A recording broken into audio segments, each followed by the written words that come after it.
We just have so far to go. I didn't think we passed the ball to each other in the first half. You know, everybody was trying to get theirs a little bit, and it just looked bad.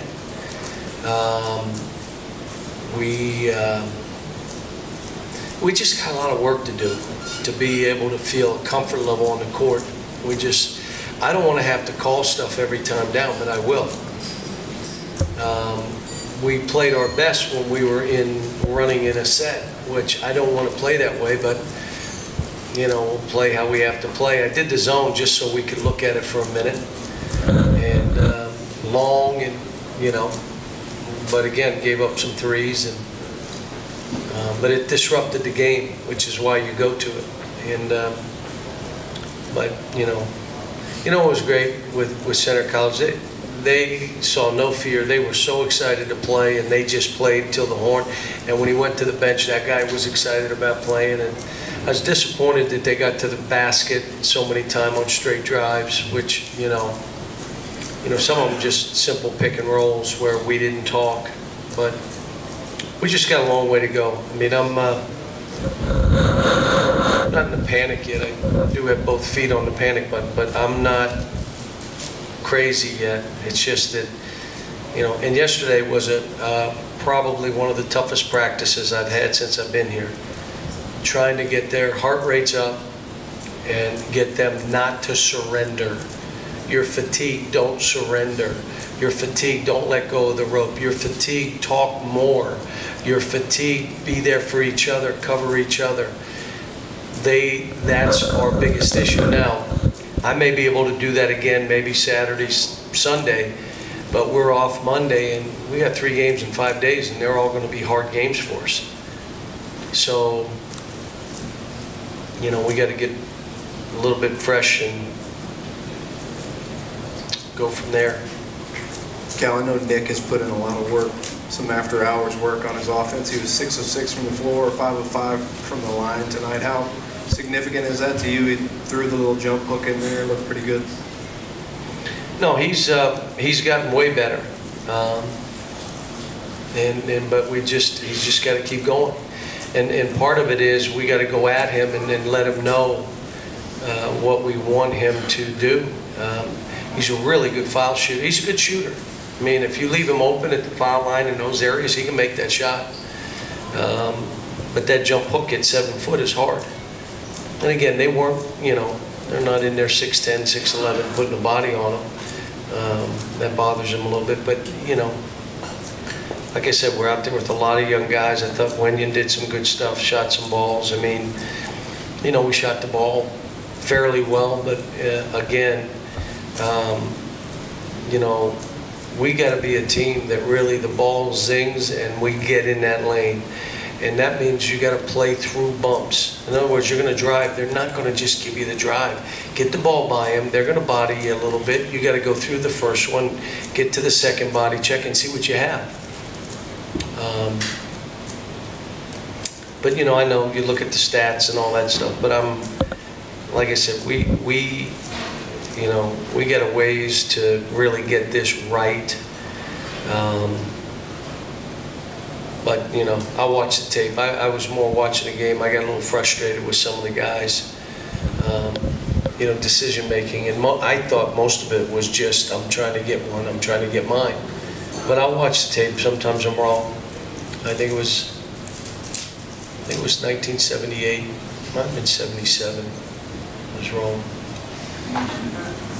John, with the season opener coming up, are there 1, 2, or 3 things you can look at as a priority? Say we've got to get better at this right now. Is there a priority in this? It probably is being more.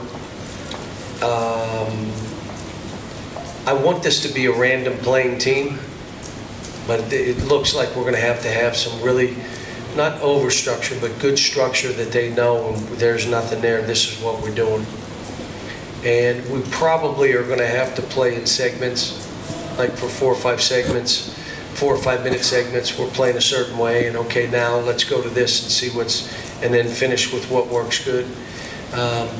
We got to see. We're not going to be pressing the whole game. That's not what I'm doing, but we're doing that to condition. to get these guys to play up and down. So, but we're not where we want to be. We're not where we were, but we're not where we want to be. And told them I'm not worried about where we are right now. I just want to see that we're getting better. Coach, to piggyback off what you said a moment ago about some of the disappointment, there were a lot of threes, and I saw your reaction on threes when you have a height advantage. They didn't drive as much as you would like. Is that fair to say? On our shooting threes? Well, look, we only took 14, okay? But there were a couple where the lane was open, drive down the middle and dunk it on everybody. If someone tries to step up and take a charge, we work on that every day. Attack and avoid. And if you avoid them, it's a block. Just don't run them over, but take that ball. And again, when the easiest thing at times, and let me say this, if the ball is driven in the lane and thrown out, shoot the three every single time. If the ball is passed around the perimeter, drive it. Don't shoot a three. That's when I was getting upset. The ball went from a corner to the wing to the top and the guy shot it. We never got it in the lane. And again, our advantage is we're long, we're active. If we can get guys helping, we'll offensive rebound. You are not offensive rebound swinging around the perimeter shooting jump shots. Not going to. But if you drive it, kick it out, and get them out of whack, and we miss that shot, we'll rebound it. I like the fact that Kevin had 11 rebounds today, and Sasha had 9 rebounds today, and Wenyan had 9 rebounds today. But again, I mean, we should have out-rebounded center because we're just bigger.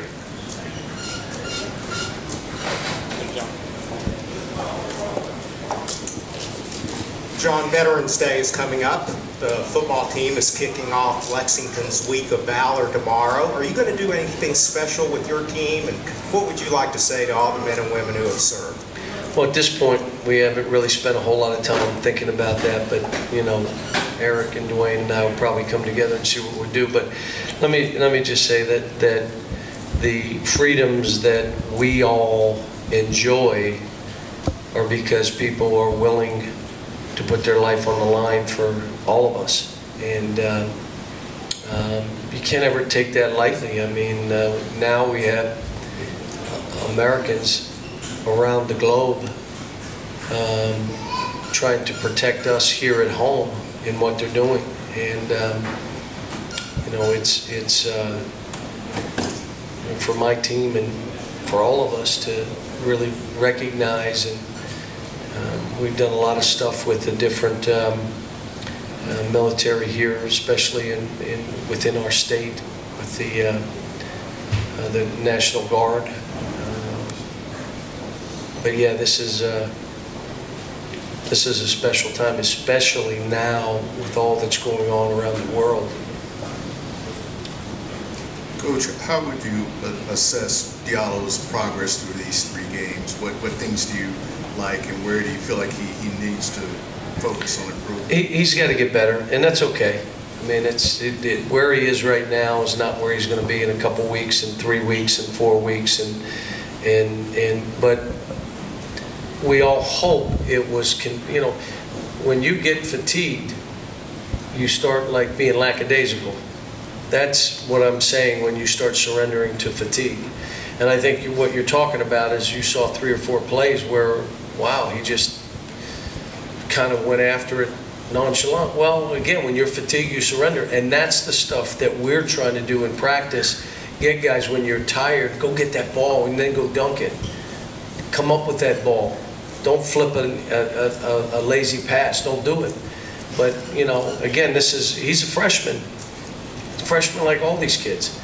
And what we're asking them to do, they've never done before. All of them. They've never played this hard. They've never played this way. They don't even understand when we start Friday and it's for real, it's going to be up another level. And the teams we're starting to play, whether it's Utah Valley and with a bunch of kids back in Vermont, a top 50, 60, 70 team, whatever they are, with all their guys back, and they've had 2 or 3 back-to-back great seasons. I mean, they're hard games, and then you got to go play in Chicago, Kansas. You know, I mean, this is it's pretty heady stuff to throw at these guys right away. John, you played quite a bit of zone in the second half. How do you think you looked in the zone? I'll look at it. I was really, the one that just disappointed me is the skip over the top and Wenyon 6'9" and that kid 6'3", and if he drove it, we're in a zone. We got a guy in the elbow and we got a guy in the block. The only thing you could hurt us doing is shoot that 3. But we haven't played much zone. How could I get that upset? I mean, we haven't played zone in a week and even practice. So we went to it, and I told Coach Barbie, just talk to him, and let's see what that big lineup looks like when we're playing. And I'll tell you, we got our hands on a lot of balls. You're really that long. It's pretty good stuff. Got time for one final one.